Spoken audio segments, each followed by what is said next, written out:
Hey team, this is Nathan from RunDreamAchieve.com. Today's topic, I wanted to go over how to run a faster 5K on race day. And the 5K is highly anaerobic. It's an extremely fast event. It's over quickly. And so it's very, very important to properly pace yourself in this race. I started running the 5Ks when I was in high school, and ended up running a 15:53 on the roads when I was a senior in high school, and eventually as a professional I ran 14:18 on the roads in Denver, Colorado. So I understand the event itself. I do know that if you try to win this race in the first mile, you are going to kill your finishing time. There are so many runners that go off way too fast early on in the race, and because they get hyped up in the first mile or the first few kilometers of the race, and then they just completely fall apart in the end. Again, because this race is so highly anaerobic, you have to definitely work on your speed development. You have to focus on your leg turnover, building your endurance, doing those tempo runs, so that you build your strength and stamina up for this race. You want to also think about how what race you want to run. Make sure that you go after a race, that preferably is going to set you up for success in terms of helping you get a personal best. So pick a local race or a race somewhere around in the country or somewhere in your local area that is competitive, but also is flat if you can.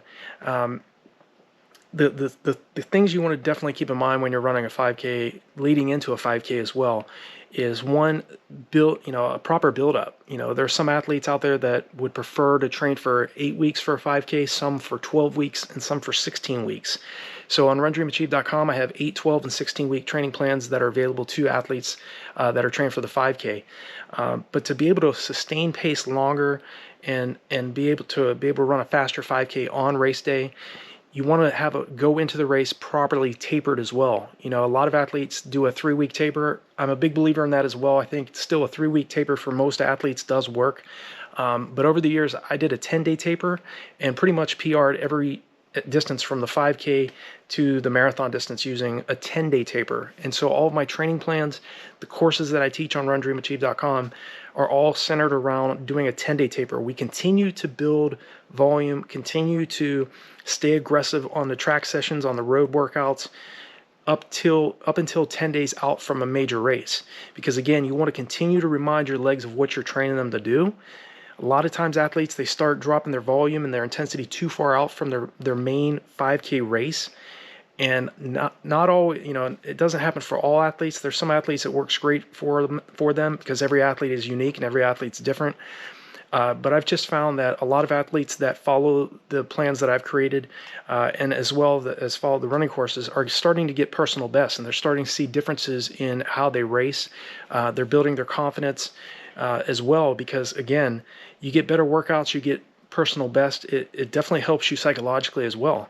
I think the mental component of preparing for a 5K is also very, very important, because I think that so many athletes focus on just speed training or just distance running, building endurance. Of course, you have to do those things in order to run a 5K fast and to be effective on race day.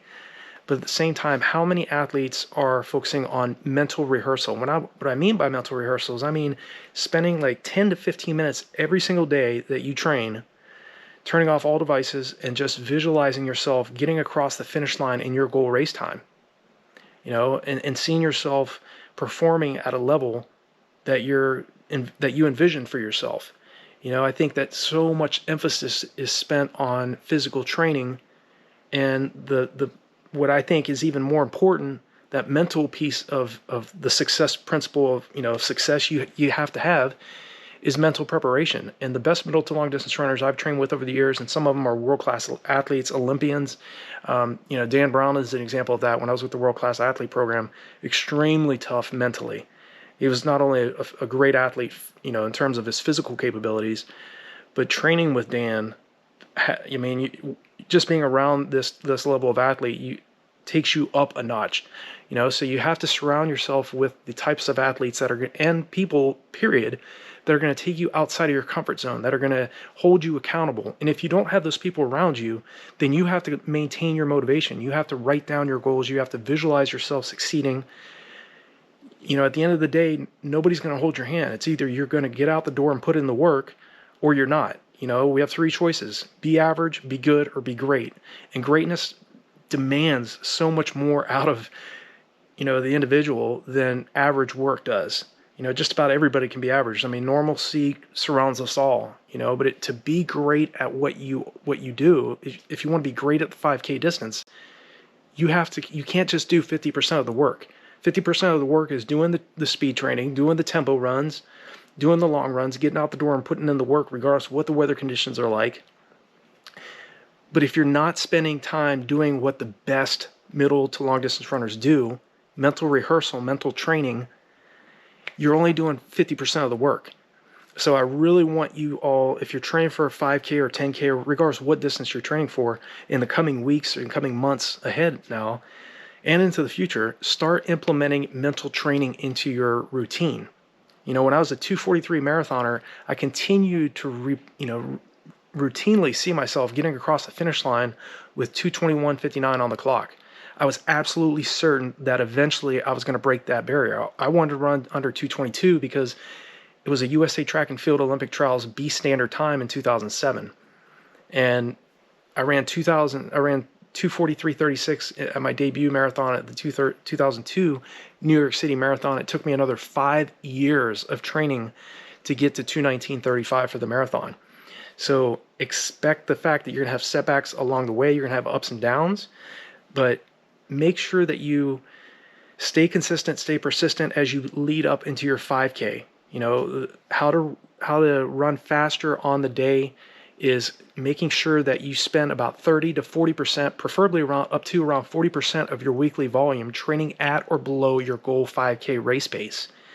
If you're spending 95% of your volume running too easy, too aerobically throughout the week, yes, you're going to be extremely confident. You're going to be in very great, you know, endurance shape. But when it comes to racing a 5K, you're going to build up so much lactic acid so quickly that you really want to be effective at improving your body's lactate tolerance. So you want to be able to train the body to burn fat at race pace and to have that carbohydrate and that glycogen storage to call upon, especially in the last 2 miles of a 5K. My best recommendation for athletes and that I've coached online or that I've known over the years, I always tell them, don't plan your attack in a 5K until the first mile. So, you know, we're here in the States, we focus on the miles. If you're in Europe or, you know, somewhere else, you know, Mexico or Canada, somewhere else that uses the metric system, wait until you get past that 1.6 kilometers or right around 2 kilometers before you start to really race. Focus on those last 3 kilometers of your race. Or if you're focusing on the mile, running a 5K here in the States, make sure you don't make your attack until you hit the mile point. You know, I got my coach when I was in high school told me this, and pretty much I've followed it ever since, you know, over the years when I was around the 5K. Because again, you don't want to go into oxygen debt too soon in the 5K, especially in a 5K. If you're running a marathon or a 10K or a half marathon, you have more time to make mistakes along the way, slow down a little bit, you know, and regroup. But in a 5K, it's over so fast that you, like I said, you don't want to go into oxygen debt too soon. So make sure you plan your attack. Don't try to make a move in a 5K until you get past that first mile or until you're about the first 2 kilometers into your 5K if you're running somewhere, if you're from another part of the country outside the United States of America. So hydration, make sure you're hydrating well before, during, and after your workouts leading up to your 5K. Again, preferably if you're a hot weather runner, try to find a cold weather, you know, a cold race, you know, in temperatures that are more relatable to you. But the good thing with a 5K, even if you're not good in the heat or you're not so good in the cold weather, it's over quickly. It's not it's not like a half marathon or a marathon that's going to take, you know, an hour or several hours to finish. So that's kind of some of my tips and strategies I want you thinking about. Of course, there are a lot of areas that go into running a fast 5K and holding pace for 5K on the day, on whatever race that you're going for, and a lot more to discuss and I can share in future videos. But if there's any other questions or another topic you'd like me to cover, leave me a comment in the comment section below. Definitely give me a like if you can. It helps the channel grow and more people, more athletes around the world to see these videos. I definitely appreciate your support. And I love hearing from you all, whether you're telling me about your training or how a race went or the personal best you set, or even disappointments. I've been through them myself. I've had setbacks along the way too, so I get it. Your mindset is absolutely key. Remember, if you have bad workouts or bad races, you can't change anything about that. So make sure that you can't go back and redo it, but you can learn from what you did wrong. So if it was improper pacing in the race, then make sure that you back off, get out aggressive, but not so aggressive that you're trying to win a 5K in the first mile, like most athletes try to do. So learn from those mistakes, and just know you do have the support system here at RunDreamAchieve.com. Again, if you want to take your training to the next level in 2022, I have running courses, online monthly coaching if you want to work with me one-on-one, or training plans. There are a lot of options here, and I hope they'll be helpful for you, as well as these videos that I create. I hope they help motivate you and keep you motivated as you prepare for your races. So I wish you all the best, and I'll talk to you in the next video.